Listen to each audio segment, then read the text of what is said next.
ഞാനാണ് ലോകം നിയന്ത്രിക്കുന്നത്, ഞാനാണ് ഇവിടെ എല്ലാം ചെയ്യുന്നത്, എൻ്റെ കണ്ണൊന്ന് ചിമ്മിയാൽ ഇവിടെ ലോകം മുഴുവൻ തകരും എന്ന് പറഞ്ഞതാരാണ്? മടവൂരാണ് പറഞ്ഞത്. ആ മടവൂരിന്റെ വിധി എന്താണെന്ന് പേരോട് വ്യക്തമാക്കണം, കാന്തപുരം സഖാഫിമാര് വ്യക്തമാക്കണം. ആ മടവൂർ അത് പറഞ്ഞു എന്നാണല്ലോ. എങ്കിൽ അയാളുടെ വിധി എന്ത്? അയാൾ കാഫറാണോ, മുശ്രിക്കാണോ, മുസ്ലിമാണോ? പറയാൻ കഴിയോ നിങ്ങൾക്ക്? അയാളല്ലേ അത് പറഞ്ഞത്. അപ്പൊ അത് പറഞ്ഞപ്പോ ചില ആളുകൾ പറയുന്നത് എന്താണ്?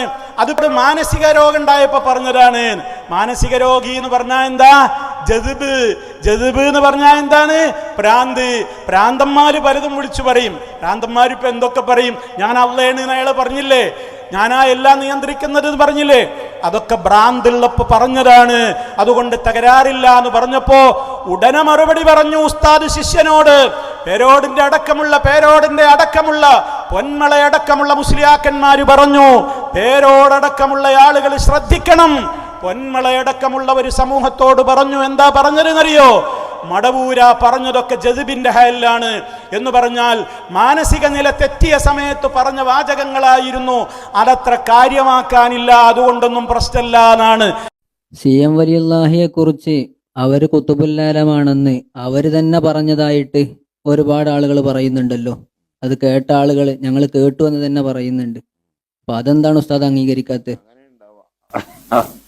അംഗീകരിക്കാത്ത പ്രശ്നമില്ല, കാരണം അതൊക്കെ പറഞ്ഞ നേരത്തും ഈ ആൾക്ക് ചെയ്തിട്ടുണ്ടാവും. അപ്പോഴാണ് കാന്തപുരം ഇടപെട്ടുകൊണ്ട് പറയുന്നത് അങ്ങനെ പറയാൻ പാടില്ല. ചില വിവരം കെട്ട ആളുകളൊക്കെ മടവൂരിന് ഭ്രാന്തായിരുന്നു എന്ന് പറയുന്നുണ്ട്.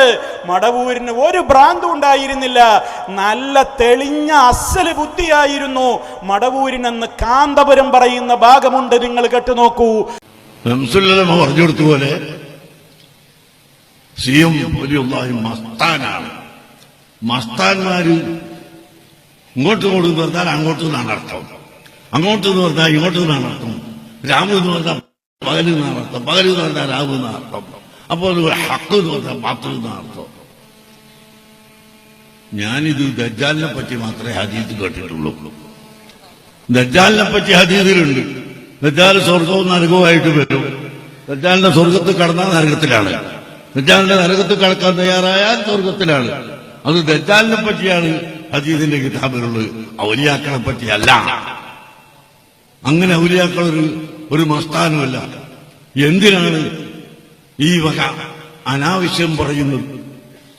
ബഹുമാനപ്പെട്ട CM വലിയുള്ളാഹിയുടെ പേര് പറഞ്ഞിട്ട് ഉറൂസ് നടത്തി കാശുണ്ടാക്കി പ്രവർത്തിക്കുന്ന ആളുകളോടും ഞാൻ പറയുന്നു, ഇത്തരം കളവ് പറയുന്ന ആളുകളെ കൊണ്ടുവന്നു അത് പറയിപ്പിക്കേണ്ട ആവശ്യമില്ല. അപ്പൊ സഹോദരങ്ങളെ, അങ്ങനെ ഓരോ മേഖലയിലും കാന്തപുരം തന്നെ ഇടപെട്ടു. ഇപ്പൊ എന്താ ഈ വിധി? കാന്തപുര തിരുത്തി കൊടുക്കണത്. മടവൂരിന് ഒരു ഭ്രാന്ത് ഉണ്ടായിട്ടില്ല, തെളിഞ്ഞ ബുദ്ധിയായിരുന്നു. പൊന്മള അബ്ദുൽ ഖാദർ മുസ്ലിയാരി പറയുന്നതോ മടവൂരിന് ജദ്ബായിരുന്നു, മാനസിക രോഗമായിരുന്നു, മാനസികമായി തകരാറുള്ളപ്പോ പറഞ്ഞതാണ്. അപ്പൊ ഒരാൾ ചോദിക്കുകയാണ് പൊന്മളയോട്, എന്ത് എനിക്ക് ഭ്രാന്തൊന്നുമില്ല എന്ന് മടവൂര് പറഞ്ഞിട്ടില്ലേ അതോ? അപ്പൊ പൊന്മളയുടെ മറുപടി രസാവഹമാണ്. എനിക്ക് ഭ്രാന്തില്ല എന്ന് പറഞ്ഞതും ഭ്രാന്തുള്ള നേരത്തായി കൂടായില്ല. ജദ്ബുള്ള നേരത്താ പറഞ്ഞതന്നെ. അപ്പൊ അതും പറഞ്ഞു വേറൊരാള്, മൂപ്പർക്ക് എനിക്ക് ജദ്ബൊന്നുമില്ല എന്ന് പറഞ്ഞു. മൂപ്പര് ഞാവും ജദ്ബിലാവെന്ന് പറഞ്ഞു. അപ്പൊ നോക്കൂ നിങ്ങൾ, ഭ്രാന്തുള്ള നേരത്താണ് അതും പറഞ്ഞത്. എന്തൊരു കഷ്ടമാണ്! ഇവരുടെ തൗഹീദ് എവിടെയാണ്? എന്നിട്ട് ഇവരാണ് മുജാഹിദുകളെ, നിങ്ങൾ എട്ടായി പിളർന്നില്ലേ, നിങ്ങളുടെ തൗഹീദ് എവിടെ പോയി എന്ന് ചോദിക്കുന്നത്.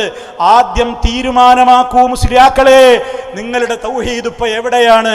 ഒരേ മർക്കസിലെ ശിഷ്യൻ തൗഹീദിന്റെ ആള്, ഉസ്താദ് മുശ്രിക്ക്, ഒരേ സംഘടനയിലെ വലിയ ഫത്വ നൽകുന്ന പണ്ഡിതനായ പൊന്മള മുശ്രിക്ക്, ഇപ്പുറത്ത് പറയുന്ന വേറെയുള്ള ചില ആളുകൾ ജദ്ബിന്റെ ഹാലൊന്നും ഉണ്ടായിട്ടില്ലാന്നും അങ്ങനെ ജദ്ബിന്റെ ഹാല് മടവൂരിനുണ്ട് എന്ന് പറയുന്നവൻ തികഞ്ഞ വഹാബിയാണ് എന്ന് പകര മുസ്ലിയാരി പുറത്തുനിന്ന് ഒരേ സംഘടനയിൽപ്പെട്ടവരാ പരസ്പരം മുശ്രിക്കാക്കുന്നത്.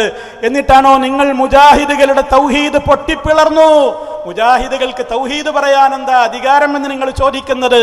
നിങ്ങളും മറുപടി പറ. നിങ്ങളുടെ വീക്ഷണത്തിൽ ഇപ്പോ ആരാണ് മുശ്രിക്ക്? കാന്തപുരം അത് അംഗീകരിച്ചയാളാണ്. ലോകം മൊത്തം നിയന്ത്രിക്കുന്ന മുദബ്ബിറുൽ ആലമാണ് മടവൂരെന്ന് കാന്തപുരം അംഗീകരിക്കുന്നു. പേരോട് പറയുന്നു അത് ശിർക്കാണെന്ന്. ഉസ്താദിന്റെ വിധി എന്ത്? പേരോട് പറയുന്നു അയാൾക്ക് ജദ്ബിന്റെ ഹാലിൽ പറഞ്ഞതായിരിക്കാം. പൊന്മള പറയുന്നു ജദ്ബിന്റെ ഹാലിൽ പ്രാന്തുള്ള സമയത്ത് പറഞ്ഞതായിരിക്കാം. അതിന് മറ്റൊരു മറുപടി പറയുന്നുവെന്ത്? കാന്തപുരം തന്നെ മറുപടി പറയുന്നുവെന്ത്? അയാൾക്ക് ജദ്ബ് ഉണ്ടായിട്ടേ ഇല്ല, മരിക്കോളം നല്ല തെളിഞ്ഞ ബുദ്ധിയായിരുന്നു. പറ മറുപടി. ആരാണിവിടെ തൗഹീദിൽ? ആരാണിവിടെ ശിർക്കിൽ? ആരാണിവിടെ കാഫിറായത്? ആരാണിവിടെ പരസ്പരം കാഫിറാക്കി മുശ്രിക്കാക്കിയിട്ടുള്ളത്? നിങ്ങൾ ചിന്തിക്ക്, നിങ്ങൾ ആലോചിക്ക്. പ്രിയമുള്ളവരെ, എത്രത്തോളം ഈ സമൂഹത്തിന്റെ മുമ്പിൽ ഇവർ ഇളിഭ്യരായിക്കൊണ്ട് നടക്കുകയാണ്. മാത്രല്ല മാലപ്പാട്ടുകളെ മുഴുവനും തള്ളേണ്ട ഗതികേടിലേക്കല്ലേ എത്തിയിട്ടുള്ളത്.